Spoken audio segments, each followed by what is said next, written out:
પાછળ હાથ રાખીને તમે ખાવ ખબર પડે કેમ ગળા પર ખવાય છે એમ ન્યાય જોઈશે પૂરતો ભાઈ કોઈ સુસાઇડ કર્યું નથી મારી નાખવામાં આવ્યું છે પૂરતો ન્યાય મળે ત્યાં સુધી લાશ સ્વીકારવામાં આવશે નહીં જ્યાં સુધી 10 થી 15 દી ન્યાય નહીં મળે તો લાશ સ્વીકારવામાં આવશે નહીં પૂરતો ન્યાય જોઈશે અને તેના મામાએ ધમકી આપી। બોટાદ તાલુકાના કુંભારા ગામે વાડી વિસ્તારમાં આત્મહત્યાનો મામલો મરનારના પરિવારજનો દ્વારા હત્યા કરાઈ હોવાની શંકા વ્યક્ત કરવામાં આવી। પોલીસ એફઆઈઆર નહીં થતા પરિવારજનો દ્વારા લાશ સ્વીકારવાનો ઇનકાર। બોટાદ તાલુકાના કુંભારા ગામે વાડી વિસ્તારમાં એક વ્યક્તિની ઝાડ સાથે લટકતી લાશ હોવાની જાણ પોલીસને થતાં પાળિયાદ પોલીસ ઘટના સ્થળે પહોંચી હતી અને તપાસ કરવામાં આવેલ હતી। પોલીસ તપાસ કરી રહી હતી તે દરમિયાન મરનાર વ્યક્તિનું નામ હાર્દિકભાઈ મનસુખભાઈ દુમાદિયા હોવાનું સામે આવ્યું હતું। આ બાબતની જાણ હાર્દિકના પરિવારજનોને થતાં તેઓ ઘટના સ્થળે દોડી આવ્યા હતા અને પોલીસ દ્વારા લાશને નીચે ઉતારી ભાવનગર ખાતે પીએમ કરવા માટે લાશને મોકલવામાં આવી હતી। આ દરમિયાન પરિવારજનો દ્વારા પાળિયાદ પોલીસ સ્ટેશને જણાવેલ કે હાર્દિકે આત્મહત્યા કરેલ નથી પણ તેની હત્યા કરવામાં આવી છે તેવી ફરિયાદ કરવા જતાં પાળિયાદ પોલીસ દ્વારા એફઆઈઆર નહીં થતાં ભાવનગર ખાતેથી પીએમ કરેલ લાશને સ્વીકારવાનો પરિવારજનો દ્વારા ઇનકાર કરવામાં આવ્યો છે। સમગ્ર બનાવની હકીકત એવી છે કે હાર્દિકને કોઈ છોકરી સાથે પ્રેમ સંબંધ થયો હતો અને તેની જાણ છોકરીના પરિવારને થતાં છોકરીના પરિવાર દ્વારા થોડા સમય પહેલા હાર્દિકના ઘરે આવી મારવાની અને મારી નાખવાની ધમકી આપી હતી અને હાર્દિકના પરિવાર તેનો દ્વારા વધુમાં જણાવવામાં આવે છે કે હાર્દિક ઘરેથી ફોનમાં વાત કરતો નીકળ્યો હતો અને તે ઘરે પાછો નહીં આવતા તેની શોધખોળ કરતા હતા પરંતુ લોકો દ્વારા તેમને અજાણ થતાં હાર્દિકનું મૃત્યુ છોકરીના પરિવારજનોએ નિપજાવેલ છે। આ ઘટનાના ફોટોગ્રાફ્સ જોતા પરિવારજનોને પૂર્ણ શંકા છે કે હાર્દિકની હત્યા છોકરીના પરિવારજનો દ્વારા કરવામાં આવી છે અને જ્યાં સુધી સંકેત વ્યક્તિઓ પકડાશે નહીં અને કાર્યવાહી નહીં થાય ત્યાં સુધી પરિવારજનો દ્વારા લાશને સ્વીકારવાનો ઇનકાર કરવામાં આવ્યો છે। અહેવાલ રોહિત આર રણછોડભાઈ દુમાદિયા। મુકેશભાઈ, બનાવ બન્યો એની વિગત શું છે? બનાવમાં વિગત એવી છે, દુમાદિયા હાર્દિકભાઈ મનસુખભાઈ, ગામ કુંભારા, તાલુકો બોટાદ, જિલ્લો બોટાદ, અને આ બનાવ બનેલો છે છોકરાને મારીને ટીંગાડી દેવામાં આવેલો છે અને પાછળના હાથે 3 ગાંઠ મારેલી છે। પોલીસવાળા કોઈ પણ જાતની કાર્યવાહી નથી કરતા ને હજી 40 કલાક થવા આવી છતાં પણ તે એફઆઈઆર ફાડી નથી અને એફઆઈઆર લીધી નથી અને એનામાં ફોન જે આવેલા છે ને એમાં કોઈ પણ જાતની તપાસ ઈવડાઈ કરતા નથી અને છોકરાને બાંધીને ટીંગાડી દેવામાં આવેલો છે અને તળિયે પગ અડેલા છે અને તોય પણ અહીંયા કોઈ પણ જાતનું નિશાન કે એવું અમને જોવા મળતું નથી અને છોકરાને શંકાસ્પદ રીતે એને મારી નાખવામાં આવેલો છે અને કૃષ્ણા પેટ્રોલ પંપ રહ્યો તેમાં ક્રિકેટ રમવાનું મેદાન છે, 9 ગાડીઓ 10 થી 12ના ગાળામાં અને 10 થી 44 ગાળામાં નીકળે છે અને એક ગાડી શંકાસ્પદ છે, 3 વ્યક્તિ બેઠેલા છે અને એમાં ધાબળો બાબળો બધું ઓઢાડેલું છે। કૃષ્ણા પેટ્રોલ પંપ અને સૂર્યદીપમાં તે પણ ગાડી આવે છે અને સૂર્યદીપમાં ગાડી એ પોગે છે અને પાળિયાદ બાજુથી ગાડી આવે છે તે ગાડી 4 વ્હીલ છે અને તેની લાઇટમાં ન આવે તે માટે તે ગાડી ઊભી રાખી દેશે અને ત્યાર પછી તે ગાડી વિચ્છે બાજુ વહી જાય પછી ફાસ્ટ ગાડી લઈને પાળિયાદ બાજુ નીકળી જાય। એનું નામ બાબુભાઈ વિઠ્ઠલભાઈ દુમાદિયા, મારો જનાજો એનો કાકો છો ને એ મારો ભત્રીજો થાય છે અને આ લોકો તે પહેલા એના છોકરીના મામાની 2 ભાઈઓ આવીને ધમકી પણ દઈ ગયા હતા આજથી 1.5 મહિના પહેલા કે પાળિયાદ કોઈ કઈ ભાળશું એટલે મારી નાખશું, આ રીતે ધમકી આપી હતી। ધમકી આપી ત્યારબાદ તમે પોલીસ સ્ટેશન કઈ ફરિયાદ કરાવી? આપણે કોઈ વસ્તુ કરી જ નથી, પોલીસ સ્ટેશન એ કઈ કર્યું જ નથી। દુમાદિયા બીનાબેન જીતેશભાઈ દુમાદિયા છે, કુંભારા ગામ, તાલુકો બોટાદ, જિલ્લો બોટાદ। અને અમારો છોકરો છે ને ફોન આવેલો સાલું ફોન એ જતો રહેલો ગાડીમાં અને એ ફોનમાં વાત ચાલુ જ હતી અને એ પાછો એક વખત ગયો પાછો આવ્યો અને પાછો ગયેલો છે। શું બનાવ બનેલો છે? બનાવમાં કે ફોન આવેલો ચાલુ ફોને વહી ગયેલો પાછો આવ્યો નથી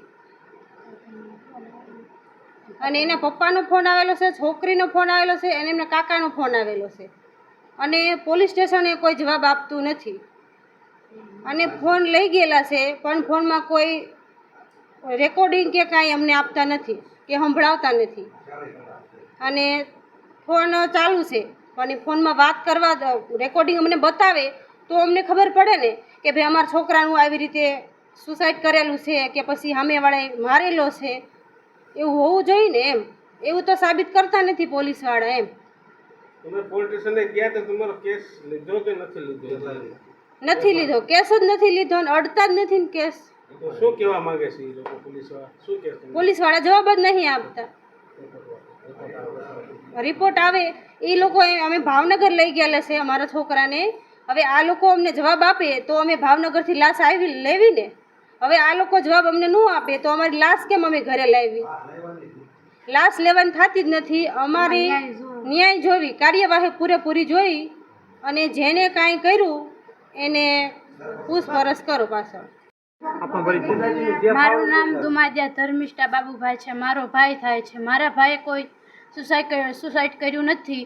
મારી નાખવામાં આવ્યું છે. પૂરતો ન્યાય મળે ત્યાં સુધી લાશ સ્વીકારવામાં આવશે નહીં. જ્યાં સુધી 10 થી 15 દી ન્યાય નહીં મળે તો લાશ સ્વીકારવામાં આવશે નહીં.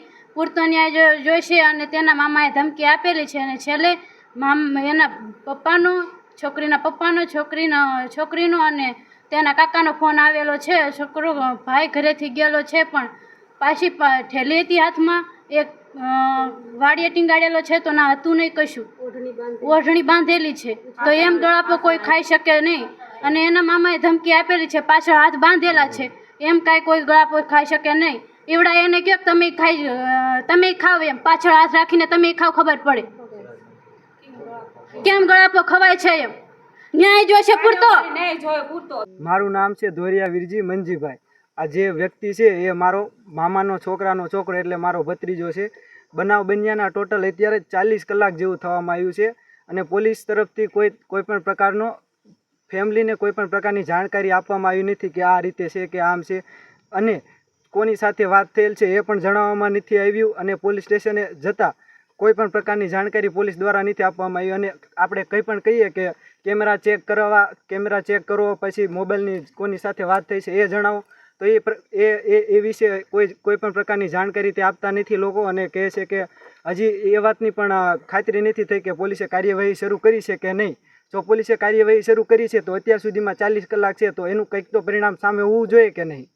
આપનો પરિચય? મારું નામ દુમાદિયા રાહુલભાઈ મનસુખભાઈ છે. જે આ ગળાફો ખાધો તે મારો નાનો ભાઈ છે. તમને ક્યારે બનાવની ખ્યાલ આવ્યો? મને સવારમાં બનાવવાનો ખ્યાલ આવ્યો હતો અને પછી તમે કોને જાણ કરી? હું આવ્યો તો પછી બધા આવી ગયા હતા. પણ મેં આજ સવારનો રાતનો કોન્ટેક્ટ બધી કરું છું કે ક્યાં ક્યાં મારા ભાઈ રખી રહ્યો હતો. વાવર મને એવા આવ્યા કે તે ધોરાવાળે જે આ છોડી હારે જે આ પ્રેમને લફડાની બાબતે હતું તેના માવતર, મા બાપ અને તે છોડી ધોરાવાળે દાખલ થયેલા હતા. 10 વાગ્યાથી તે રાતના 3:30 વાગ્યા સુધી હતા. જેથી હું ધોરાવાળા સુધીમાં કોન્ટેક્ટ કર્યો પણ મને કોઈ કેમેરાની દેખાડતા નથી. મને એમ કહે છે કે ના કેમેરા નથી. તો કેમેરા તો ન હોય એવું બને જ નહીં, કેમ કે દવાખાના હોય ને કેમેરા તો હોય જ તે. તો એને એ તો કેમેરામાં દેખાડવું જ પડે જ તેને. મારો ભાઈ ના પૂજ્યો છે કે નથી પૂજ્યો? મારો ભાઈ અહીંથી પાળિયાદ સુધી ગયો તે સુધીના મેં કેમેરામાં જોયું છે, મને દેખાવામાં પણ આવ્યું છે. પણ પાછો કુંભારામાં આવ્યો નથી, એ ક્યાંય જોવામાં આવ્યું નથી. આ લોકો એવું કંઈક કહેવા માંગે છે ગાડી લઈને લોકો મારવા માટે આવ્યા હતા. તમે શું કહેવું? કઈ ગાડી હતી તમે? આ ગાડી તો અહીંયા જે ગળાફો ખાધો ના પડી છે. 4 વ્હીલમાં કેટલા જણા? તમે કહો છો કે 4 વ્હીલ એ ગાડી? તો એ મારા કાકાએ જોયું છે. હું તો એકલો જ ગયો હતો. એટલે આ કેમેરા ખોલાવા પાળિયાદ ખોલાયા ના, એ મારો ભાઈ નીકળ્યો હતો. રાતે પિસ્તોલ લીધી છે. ડેડ બોડી અત્યારે ક્યાં છે? ડેડ બોડી અત્યારે ભાવનગર છે. તમારે શિકાર કરવાનો છે કે નથી? અત્યારે શિકાર નહીં કરવાનો. જ્યાં સુધી મારા ભાઈનો ગુનેગાર ન આવે, ન જડે ત્યાં સુધી, જ્યાં સુધી આ પોલીસવાળા ન ધ્યાન આપે ત્યાં સુધી કાંઈ કરવાનું નથી. FR તો પોલીસ સ્ટેશન તમે કેસ કર્યો, FR થઈ તમે નકલ કઈ મળી છે? કોઈ જાતની FR કાંઈ ફાડી પણ નથી ને કાંઈ આપ્યું પણ નથી. તો એની માટે તમે શું કહેવા માંગો? બીજું એની માટે દાદી મોટી કે બરોબર જ હોય. આપણે હું તો જે છોકરા આગળ જવાનું